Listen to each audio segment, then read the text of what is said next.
अयोध्या में भव्य श्री राम मंदिर उद्घाटन के बाद उत्तर प्रदेश विधानसभा का पहला सत्र आयोजित हुआ। रामोत्सव की जो धूम और गूंज पूरे देश में है, उसमें सत्र की शुरुआत में भी वह परिलक्षित होना ही था। भारतीय जनता पार्टी श्री राम जन्मभूमि आंदोलन में शुरू से सक्रियता से सहभागी रही है। लाल कृष्ण आडवाणी ने रथ यात्रा निकाली थी। कल्याण सिंह ने मुख्यमंत्री की कुर्सी को ठोकर मार दी थी भव्य राम मंदिर निर्माण के लिए। और गोरक्षपीठ धाम तो वहाँ के श्री महंत की पिछली 3 पीढ़ियाँ श्री राम जन्मभूमि आंदोलन में उनका आशीर्वाद रहा, मार्गदर्शन रहा, सक्रियता से योगदान भी रहा।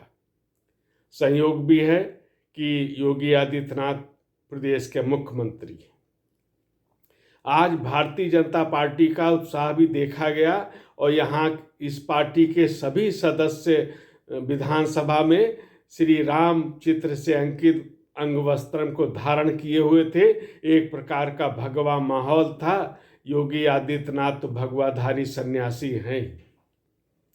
और सत्र का जो शुभारंभ राज्यपाल जी के अभिभाषण से हुआ।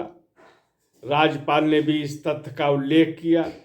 उन्होंने कहा कि ये जो 2024 है, ये इतिहास में एक गौरव के रूप में उल्लिखित होगा, स्वर्ण अक्षरों में लिखा जाएगा, क्योंकि यहाँ राम मंदिर का उद्घाटन 22 जनवरी को हुआ।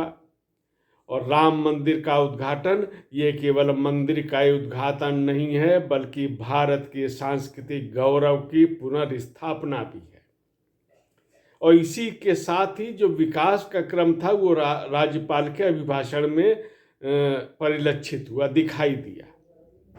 क्योंकि ये एक पक्ष है, सांस्कृतिक चेतना का जागरण एक पक्ष है, और वो विगत 7 वर्षों में प्रदेश में देखा गया है।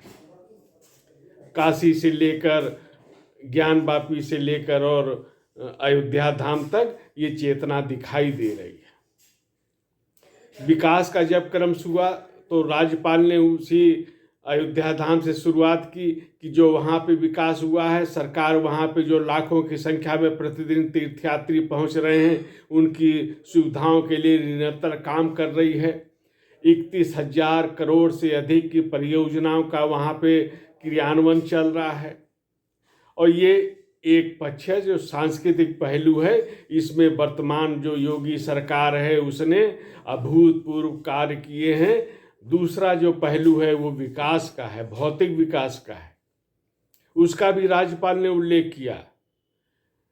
ये इसलिए भी महत्वपूर्ण है कि राज्यपाल आनंदीबेन पटेल ने अपने जो अभिभाषण में जिन भी तथ्यों का उल्लेख किया वो प्रमाण पे आधारित हैं, तथ्यों पे आधारित हैं। उनको देखा जा सकता है, उनका सत्यापन हो सकता है और उनका जनता अनुभव भी कर रही है। ये सारे तथ्य थे। तो विगत 70 वर्षों की अगर तुलना करें तो ये हम कह सकते हैं कि जो विकास के कार्य हैं, चाहे वो सड़कों का निर्माण हो, एक्सप्रेस वे का निर्माण हो, एयरपोर्ट का निर्माण हो, मेडिकल कॉलेज का निर्माण हो, और गरीबों के कल्याण की जो योजनाएं हैं उन सब का क्रियान्वयन हो, तो उत्तर प्रदेश केवल देश में ही सर्वोत्तम प्रदेश के रूप में नंबर 1 के रूप में प्रतिष्ठित हुआ है। इतना ही मात्र नहीं, तो विगत 7 वर्षों में जो उपलब्धियां सरकार की हैं उसने पिछले 70 वर्षों की उपलब्धियों को भी पीछे छोड़ दिया है। और राज्यपाल के अभिभाषण में ये तथ्य भी सब प्रकाशित हुए। मुख्यमंत्री ने कहा भी है कि इन सब पे चर्चा के लिए सरकार तैयार है। सभी प्रकार के जो भी प्रश्न विपक्ष के होंगे उनका जवाब भी देने के लिए तैयार है। और ये हम समझ भी सकते हैं, जिस सरकार की इतनी उपलब्धियां हों उसका आत्मविश्वास स्वाभाविक भी है, वो हर प्रश्नों के जवाब देने की स्थिति में है।